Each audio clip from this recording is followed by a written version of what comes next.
आज आमच्या इथे दुपारी 12 वाजता मुसळधार पावसाला सुरुवात झाली वर्धा जिल्ह्यात.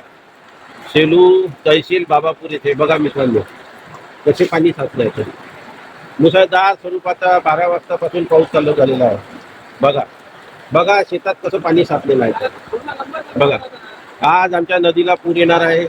वाघाडी नदीला मधला डॅमवर आहे ते वाघाडी नदी. आणि बघा कसा जोरदार पाऊस चालू आहे. आणि हा पाऊस बंगालच्या उपसागरात कमी दाबाचा पट्टा निर्माण झाला त्याच्यामुळे हा पाऊस येत आहे. तसेच IMDने सुद्धा सांगितले होते. हवामान तोडका शास्त्रज्ञ त्यांनी सुद्धा सांगितले होते. राऊत साहेबांनी सुद्धा सांगितले होते.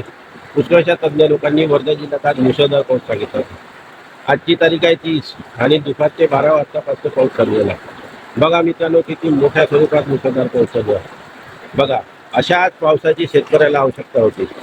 बघा मित्रांनो आता 2-3 दिवस तर काही 4-5 दिवस डवरे नाही चालत, निंदण नाही चालत आणि कोणते शेतीचे कामे नाही होत. बघा मित्रांनो किती जोरदार मुसळधार स्वरूपाचा पाऊस आहे. त्या शेतात निंदण चालू होते तुरीचे आणि फवारणी चालू होती. आज माझ्या शेतात पहिली फवारणी चालू होती कपाशीमध्ये कबड्डीमध्ये. तर आज दुपारी 12 वाजता अचानक खूप मुसळधार पाऊस आला आणि एवढा पाऊस आला की 2 घंटे चांगला मुसळधार पाऊस पडला आज आमच्या बाबापूर येथे सेलू तहसीलमध्ये. आणि त्या पावसाचा फायदा असा झाला की भरपूर काही फायदा झाला. कारण ते जो पाऊस झाला एवढा मुसळधार स्वरूपाचा पूर्ण शेतात पाणी साचलं होतं. तो पण आपल्याला व्हिडिओ बनवलेला आहे मी. आणि ते पाणी साचलेलं पाणी जमीन एवढी खवसून होती का पूर्ण पाण्याचं शोषण केलं जमिनीने. आणि माझी आज कपाशीची पहिली फवारणी होती. कारण याच्यावर बराचसा मावा तुडतुड्याचा प्रकोप झालेला आहे. काही हिरवी अळी आहे त्याच्यामध्ये. तर माझी पहिली फवारणी आज राहिली.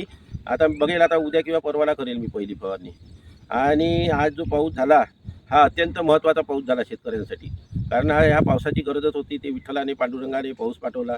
आणि हवामान तोडकर तज्ज्ञ श्री राऊसाहेब तज्ज्ञ आणि IMDने सुद्धा आज मुसळधार स्वरूपाचा पाऊस सांगितला होता वर्धा जिल्ह्यात. त्याप्रमाणेच आज 2 घंटे पाऊस झाला आणि पाऊस हा अतिशय चांगला झाला आणि शेतपिकाला जीवनदान चांगले भरपूर मिळाले. आता 15 दिवस जरी पाऊस नाही आला तरी पिकाला कोणताही प्रकारचा परिणाम होत नाही.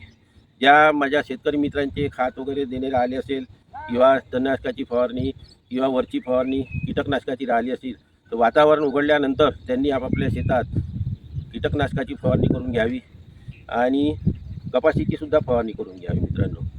आणि एल निनोचं वर्ष आहे म्हणून सांगितलं पण देव पांडुरंगाच्या रयाने भरपूर आपल्या इथे असं पाऊस पाठवत आहे आणि देवाचंच लक्ष आहे आपल्यावर. तसंच केंद्र सरकार आणि राज्य सरकार हे दुर्लक्ष करत आहे शेतकऱ्यांवर असंच दिसते. कर्जमाफीचा सुद्धा तसाच घोळ चालू आहे. त्यांना लाईनीत लागावं लागते. 10 वेळा बँकेत चक्रा माराव्या लागतात. तर गव्हर्नमेंटनी राज्य सरकारने श्रीमाननीय प्रमोद फडणवीस साहेबांनी लवकरात लवकर कर्जमाफी बँकेत पैसा पाठवावा आणि शेतकऱ्यांना दिलासा द्यावा अशी मी विनंती करतो राज्य सरकारला. आणि आपल्या मुख्यमंत्री साहेबांना सुद्धा विनंती करतो सर्व शेतकऱ्यांच्या वतीने. आणि आपापल्या शेतातील आता खत देण्याचे कामं आटपून घ्यावे. तुरीवरही फवारणी करण्याची गरज आहे. तर तुरीसोबत आणि कपाशीसोबत सारखा आपण फवारा करू शकतो. तुरीला पण खत द्यावे. मायक्रोन्यूट्रन्स वगैरे तुमच्याजवळ जे खत उपलब्ध आहे ते खत द्यावे. आणि माझी जर माहिती आपल्याला आवडली असल्यास माझ्या व्हिडिओला सबस्क्राईब आणि लाईक जरूर करा मित्रांनो. धन्यवाद मित्रांनो. जय श्रीराम. रामकृष्ण हरी.